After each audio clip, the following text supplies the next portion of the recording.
আলেম ওলামাদের সাথে বেয়াদবি করেছিল যারা, ভয়ঙ্কর পরিণতি ভোগ করেছে তারা।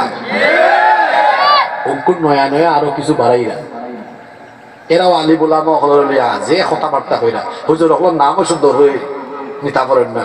কদিন আগে দেখলাম এজনে হইরা কই থেকে এইসব আজহার না মাঝার, ও বাবা নামও জানেন না। টেকা দশটার সময় সবার নাম জানেন, আজহার না মাঝার। এর মধ্যে আলেম ওলামা হলের তুচ্ছ তাচ্ছিল্য করা আরম্ভ হয়ে গেছে।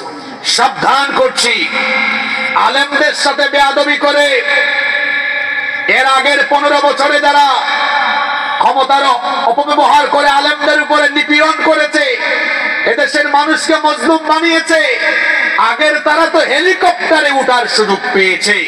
ভবিষ্যতের বাংলাদেশে যদি আবারও কেউ এর পুনরাবৃত্তি ঘটাতে চায়, হেলিকপ্টারে উঠার সুযোগ বাংলাদেশের মানুষ আর দিবে না।